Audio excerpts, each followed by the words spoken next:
Imagine this for a second. You're at a high school reunion, laughing with old friends, having a few drinks, talking about the good old days, and at the end of the night, you watch your friend walk out the door with a guy from your class. You don't think anything of it. He's just being nice, walking her to her car so she doesn't have to go alone at 4 in the morning. But what you don't know, what you can't possibly know, is that you just watched her walk out with the man who would make her disappear forever. That's exactly what happened somewhere in Texas back in 2014. A group of old classmates got together for a Labor Day weekend reunion, but it ended up with Christina Morris, who was 23 years old, disappearing out of nowhere. Her car was still in the parking garage. Her phone was dead. And the man who walked out with her, he swore up and down he had nothing to do with it. Maybe he didn't, but we're going to find out together, so settle in, because this is a wild one. Hi, sweet ones. My name is Grandma Kitty, and before we dive in, take a second to subscribe if cases like this intrigue you. It helps me keep these stories coming, and while you're at it, tell me where you're watching from. That's how we find our neighbors here in our little true crime corner.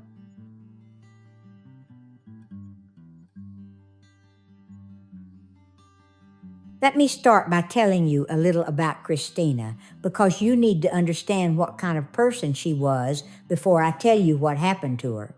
Christina Morris was 23 years old, and this girl was a light.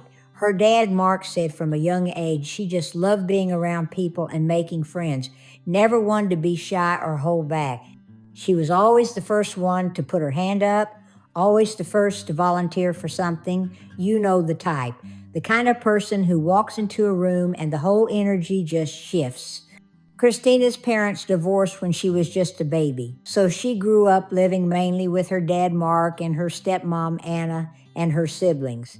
But she always stayed close with her mom Johnny, who called Christina the love of her life. And when her mom remarried a man named Ronnie, Christina's family got even bigger. She used to say it was just like having two moms and two dads, because everyone was that close. No drama, no mess, just a whole lot of love from all sides. Must be nice, right? She had gotten her degree in marketing and was working for an online dating service at the time. But here's the exciting part. She had just been told she could start working in the photography department, which was a huge deal for her because photography and design were her real passions. This was the next step she had been waiting for. This girl had her whole future mapped out, and things were finally falling into place. Now, let's talk about her love life, because this is important to the story. Christina was in a relationship with a 23-year-old named Hunter Foster. But these two went way back. I'm talking 7th grade. They had known each other for years before they ever got together. For a while, they were doing the long-distance thing, because Hunter was an aspiring model and actor who had been spending time in New York chasing his dreams. But he was back in Texas, and they had just started living together in an apartment in Fort Worth. I'm not going to sit here and pretend everything was perfect between them, because it wasn't. Going from long distance to living together is a big adjustment for anybody, and these two were definitely feeling it. Hunter was out of work at the time, and he was partying a lot. Meanwhile, Christina was working all the time, and there was a lot of pressure on her to support them both financially. So basically, she was the girlfriend and the sponsor. Things were tense. They had their fair share of ups and downs, and on the day of the reunion, they had been fighting. Christina was so upset that she called her friend Taylor from her car just to vent. She was worried about what their future realistically looked like. Were they going to make it? Was this relationship even going anywhere? You know how it is when you're in your feelings and you just need somebody to talk to. Taylor calmed her down, and Christina made a decision. She wasn't going to let this man ruin her night. She wanted to get dressed up, see her old friends, and take her mind off things. So she took a little selfie in her car, the way we do, and then she set off on the 45-minute drive from Fort Worth to Plano to meet her classmates for the reunion. And that decision, that one decision to go out that night, would change everything. It was Friday, August 29th, 2014, Labor Day weekend. She made the 45-minute drive from Fort Worth to Plano and met up with her old classmates at an apartment belonging to a girl named Paulina Petrosky. From there, the group headed out to an area called the Shops at Legacy to grab some drinks. First, they hit up a place called Henry's Tavern, then another bar called Scruffy Duff. Just a normal night out. Old friends catching up, laughing about the old days, probably roasting each other about how much everybody had changed since high school. You know how reunions go. At around 11:35 that night, cameras caught Christina walking down the street with Paulina, a girl named Sabrina Boss, and a guy named Enrique Arochi. Just 4 old classmates heading to the bars together. Nothing suspicious, nothing out of the ordinary. When last call rang out, the group headed back to Paulina's apartment with a few more people from school. The party continued there. People said everyone was pretty drunk at this point, but Christina had only had a couple of drinks because she was thinking about driving home.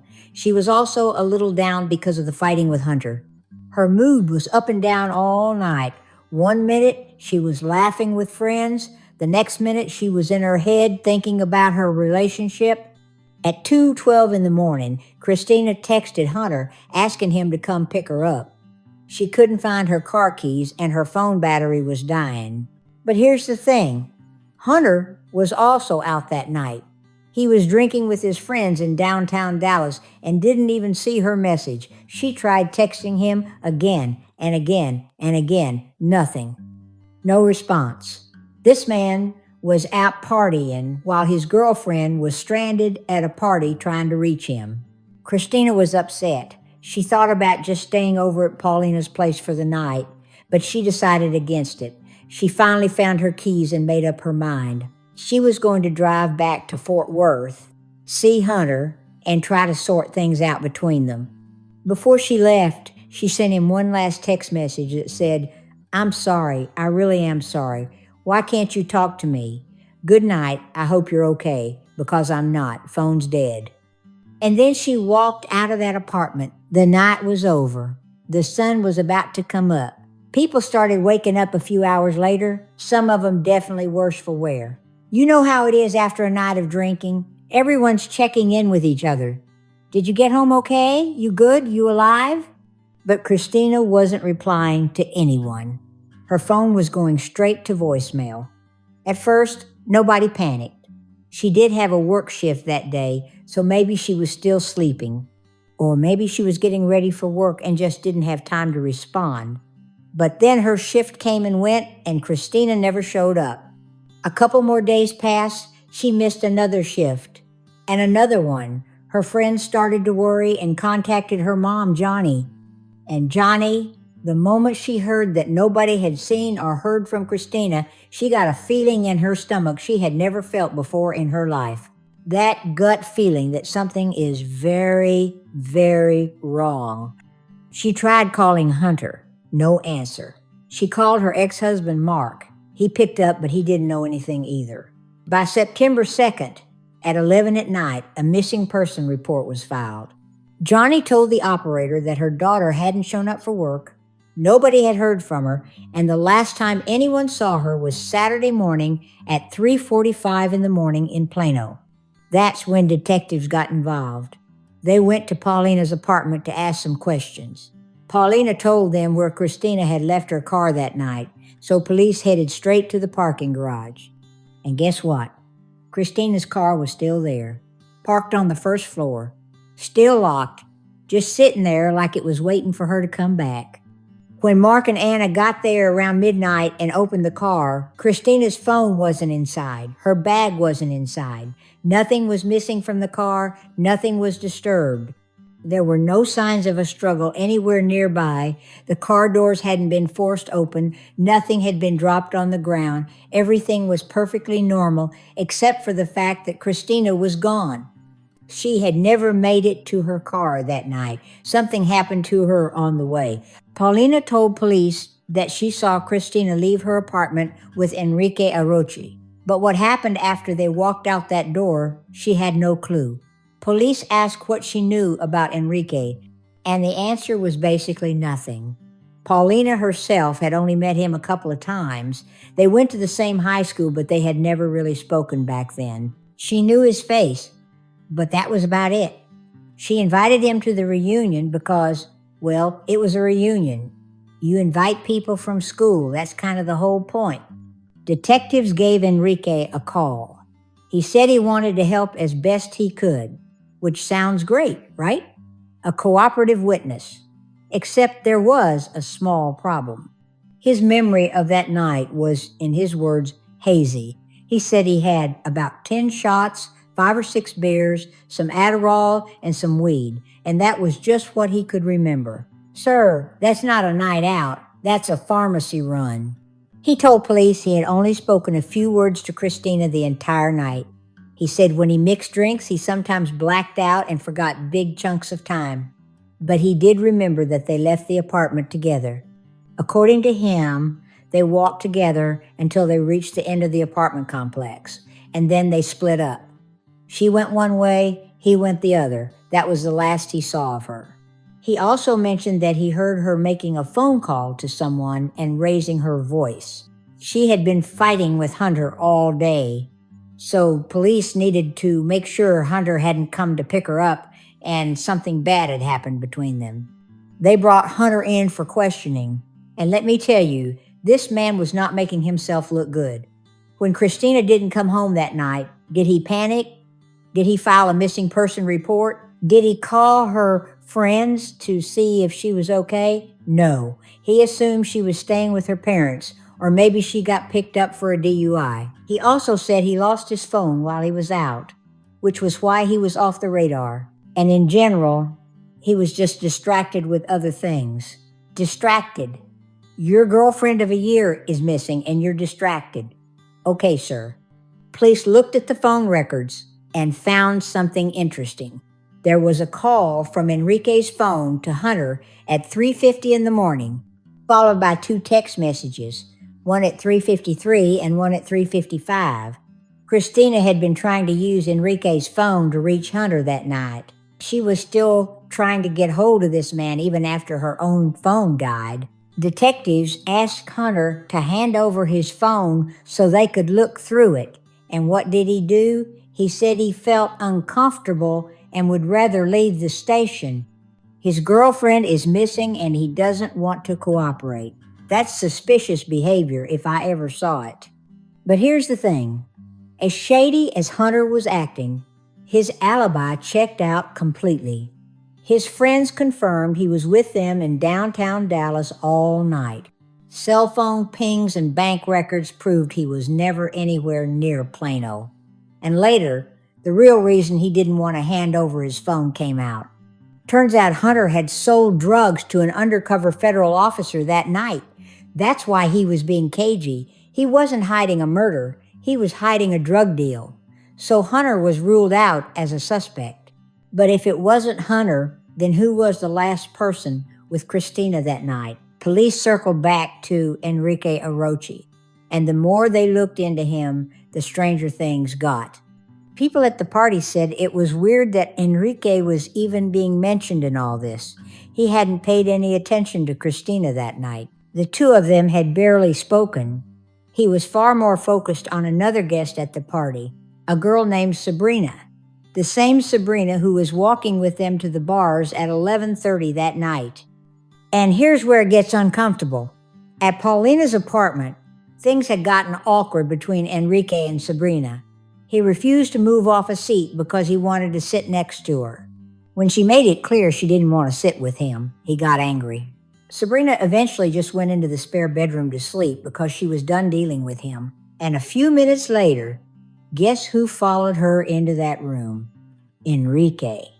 He walked in, said, "Fine, I'll just go home," and started getting ready to leave. And that's when he tagged along with Christina because she was leaving at the same time. Christina's friend Stephen called her about 10 minutes after she and Enrique left the party. He wanted to make sure she got to her car safely. Christina told him they were almost there and that she would text him when she arrived. So at this point, she was not alone like Enrique claimed. She was still with him. 5 minutes later, Stephen texted her again to see if she made it. No reply, and the messages were showing up as green, meaning her phone had no service. Either it had died or it had been turned off.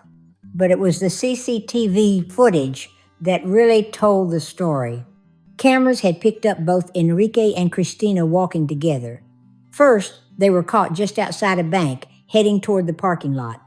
Then again, as they walked into the parking garage together, side by side, she appeared to be walking with him willingly. Sometimes she was even trailing behind him a little bit. She didn't look like she was under any kind of duress. She looked like a woman walking with someone she trusted. The cameras inside the parking garage were motion activated. They only turned on when they detected movement.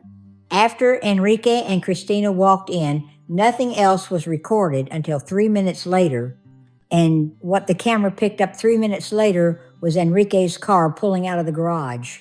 But Christina's car, it never moved. It stayed right where she had parked it, and she never walked out of that garage on foot either. The only way Christina left that parking garage was in someone else's vehicle, and the only vehicle that left was Enrique's. Police brought Enrique back in for questioning. They pulled out a diagram of the parking area and told him to show them exactly where everything happened. He told them the same story he had been telling all along. He said he was parked in a totally different area, which would have required him to enter through a different entrance. He and Christina had split up long before they got to the garage. Then the detective showed him the footage. He went quiet. He looked surprised, maybe even a little nervous. They pointed at the screen and asked him, "Is that your car?" He said, "No, something's wrong." They told him, "In this picture, that's you in that garage. That's you walking in with Christina, and that's your car coming out." And just like that, his story changed. Again, he suddenly remembered that actually, yes, he and Christina did walk to their cars together. They were parked near each other after all. Maybe during the night he had moved his car and just forgot about it. He said she went her way and he went his, and that's all he could tell them. He said he didn't really pay attention to where people go. "Sir, you said 5 minutes ago that you entered through a different entrance. You said you were parked on the other side, and now suddenly you walked in together and parked next to each other? Pick a lie and commit to it, because this is getting embarrassing." But police still didn't have footage of Christina getting into his car. They had no physical evidence at the scene, and they didn't have a clear motive for why Enrique would want to hurt her. So they had to keep digging. They asked if they could search his car. Enrique said no. He had a business meeting the next day and needed his vehicle, but the detectives noticed something about him. He had scratches and bruises on his body. His knuckles were bloodied, and there was a mark on his arm that looked like it could be a bite. They asked him about it. He said all the injuries came from fixing his car. A tire fell on him, which bruised his arm, and he got so mad about it that he punched his car, which left a dent on the side. But then he changed his story again. He said he had been in a fight, but he wouldn't say with who. When police finally got to look at his vehicle, it was clear the car had been recently vacuumed and cleaned. They saw the dent he mentioned, but they didn't have a proper warrant to dig any deeper. Enrique was allowed to leave again. Police said publicly that he was not considered a person of interest at this time, but behind the scenes, they were watching him very closely. Before I tell you what they found next, I need you to do something for me. If you've made it this far into the story, just drop a like on this video. It takes half a second and it really helps Grandma out. And if you're not subscribed yet, go ahead and hit that button, because what comes next is going to make you want to throw your phone across the room. Enrique worked as a manager at a Sprint store. He had a shift that Saturday at 8 in the morning, just 4 hours after he was last seen with Christina. When police talked to his coworker, she said he was 3 hours late. And when he finally showed up, Something was clearly off. He was walking with a limp. He kept complaining that his ribs hurt. He was out of sorts all day, like something was bothering him. And why was he late? Because he had stopped at a car wash on the way to work. Police pulled the security footage from the car wash, and what they saw made their stomachs turn. The footage showed Enrique staring at his trunk for a long time before opening it. Then he opened it, scrubbed it out, and cleaned everything inside. His trunk, not his seats, not his dashboard, not his windows, his trunk, at 8 in the morning, after a night where a woman disappeared. It was 5 days into the search. Helicopters and drones were scouting the entire Plano area. Volunteers were combing through fields and wooded areas. Christina's family was giving out flyers to anyone who would take one. The reward had gone up to $25,000, but there was still not a single clue.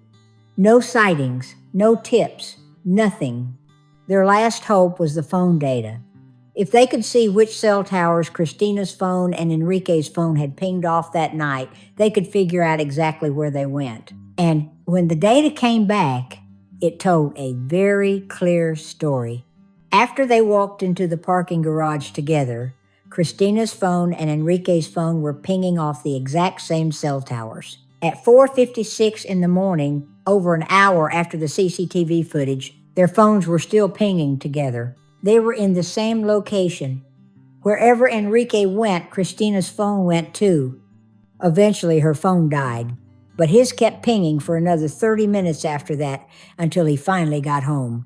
In total, Enrique had taken an hour-and-a-half trip that night, an hour-and-a-half, to go from a parking garage to his house. But when police asked him about it, he stuck to his story.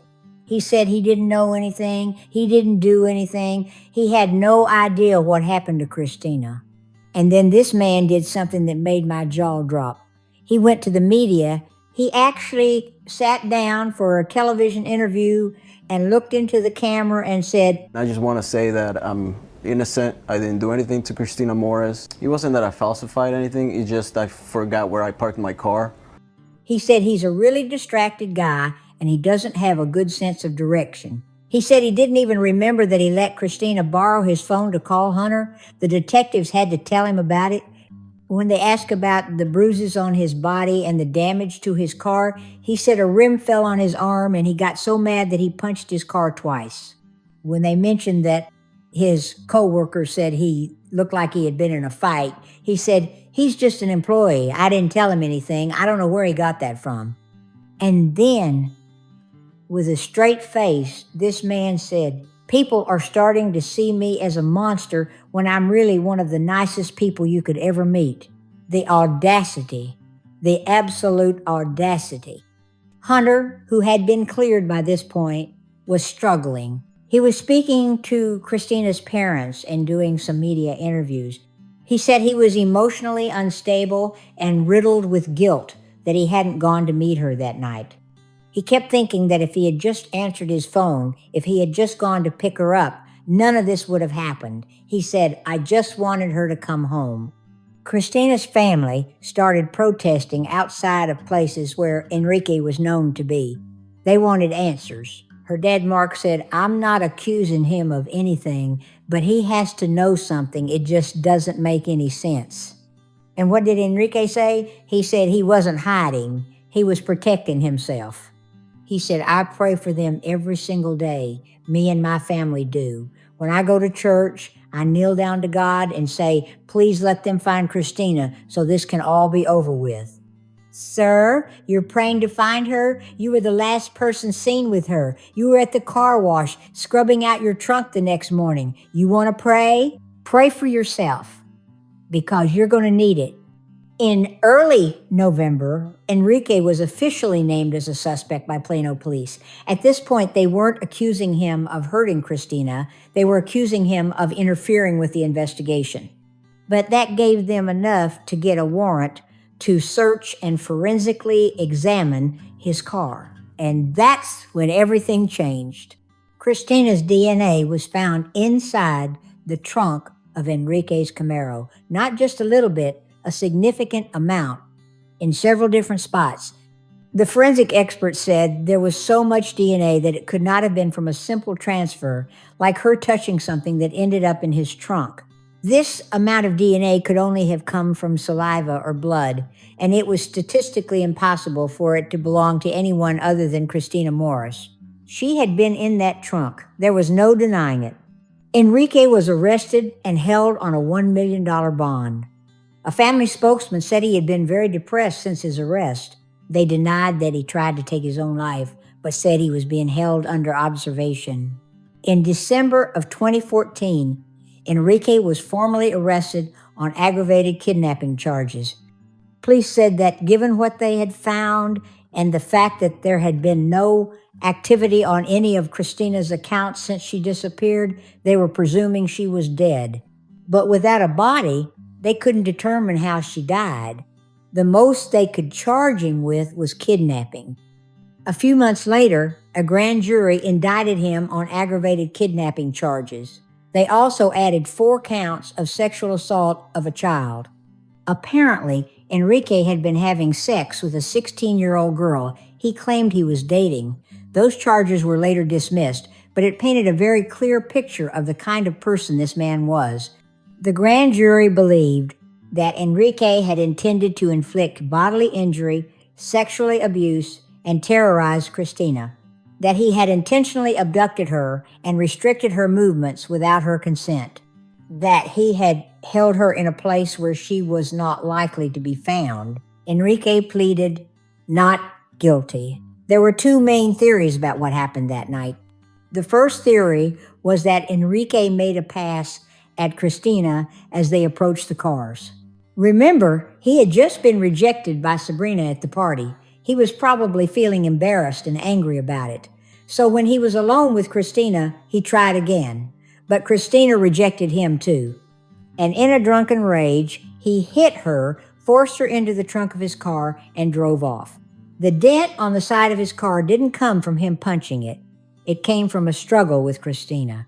The marks on his knuckles didn't come from hitting the car. They came from hitting her.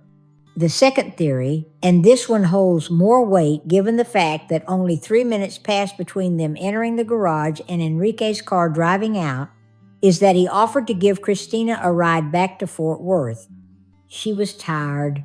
Her phone was dead. Hunter wasn't answering. And here was someone she knew from school offering to help her out. So she willingly got into his car. But on the way, something happened. Maybe she realized he was driving in the wrong direction. Maybe he made an advance on her. Maybe both. When she tried to escape or fight back, they struggled, and he forced her into the trunk. Either way, given the injuries on his body, a violent struggle definitely took place that night. And based on everything investigators found, Christina was likely dying or already dead by the time that car pulled out of the parking garage. Her dad said Christina was terrified of the dark. She was also very claustrophobic, so bad that she had to sleep with the lights on. The thought of his daughter being in that trunk, scared and alone, and fighting for her life in the darkness, was almost too much for him to bear. And here's the sick part.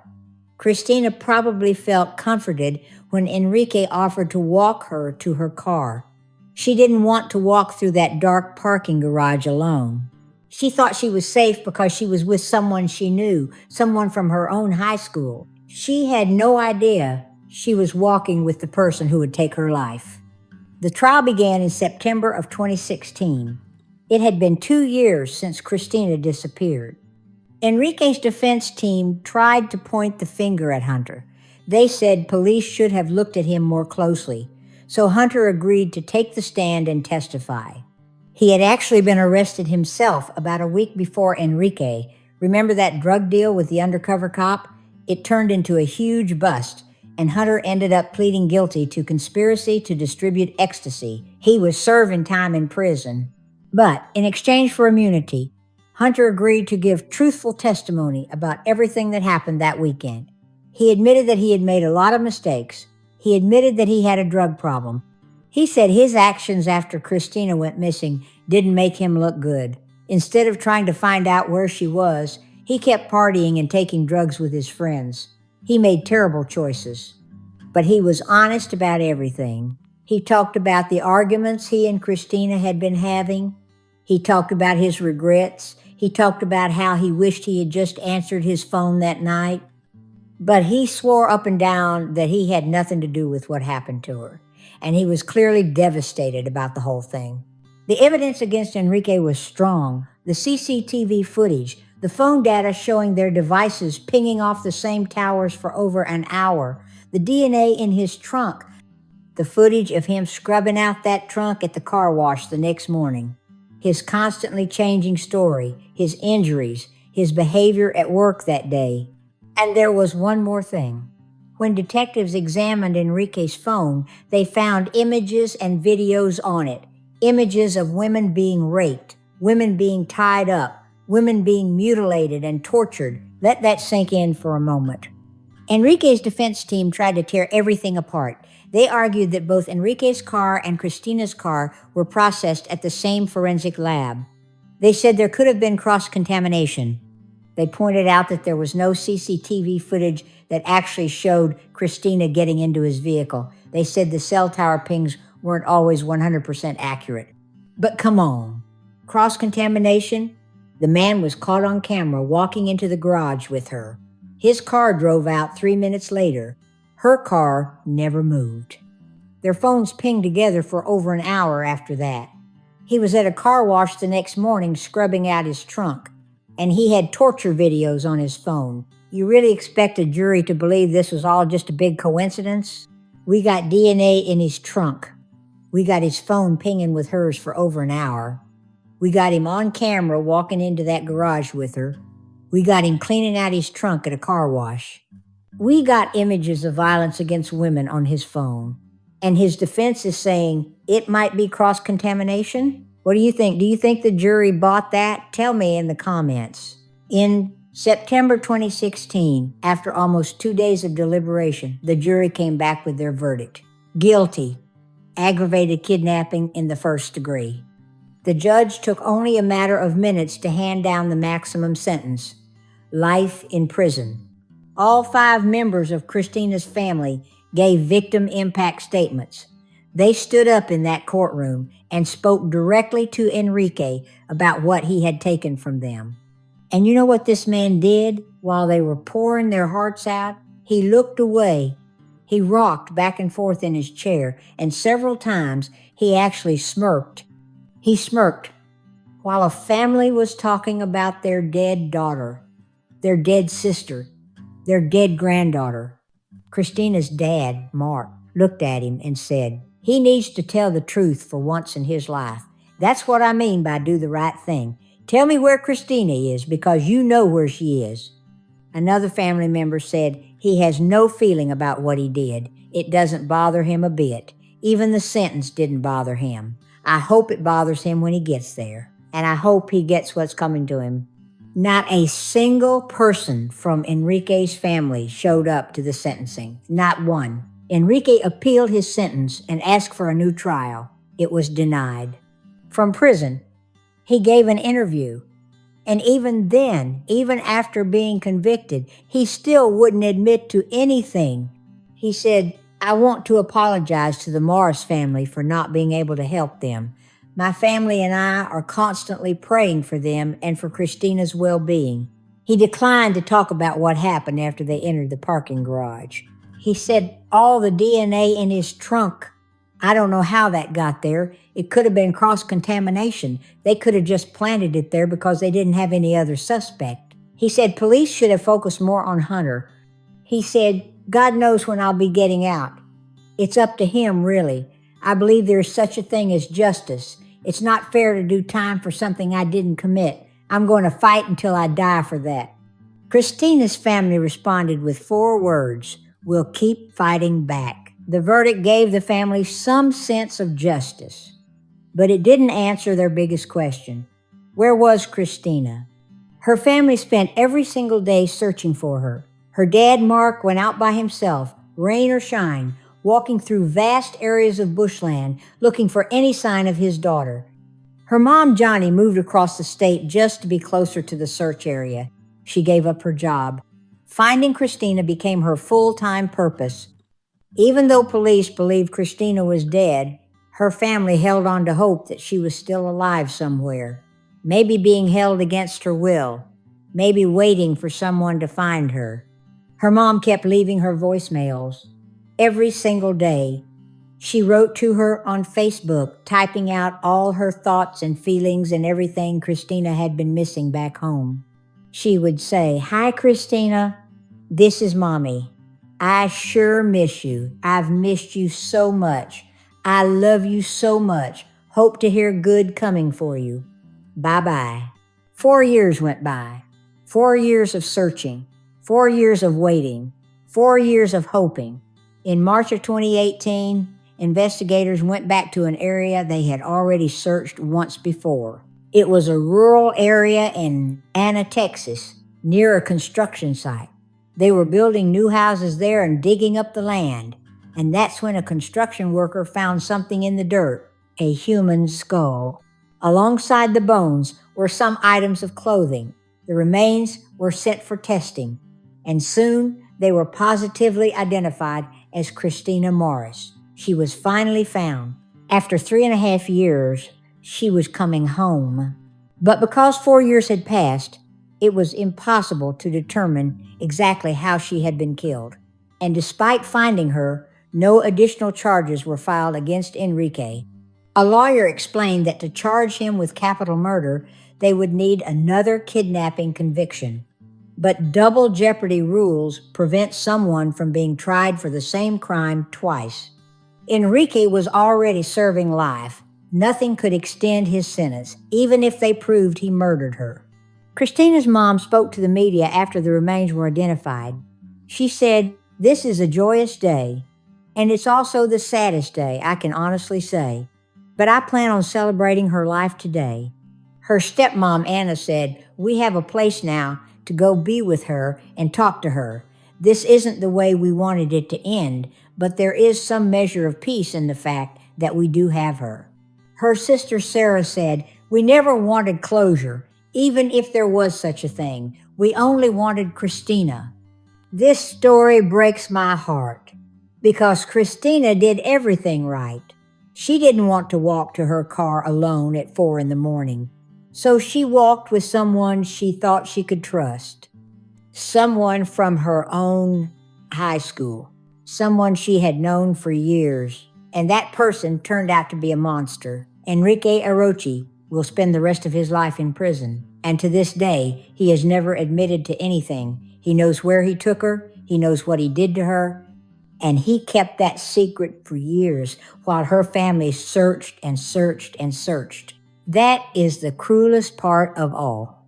If you're watching this and you have information about any missing person, please come forward. You could be the one who brings somebody home. Rest in peace, Christina Morris. You deserve so much better. Thank you so much for watching all the way to the end. Grandma appreciates each and every one of you. Stay safe out there. Trust your gut. If something feels wrong, it probably is. Goodbye for now.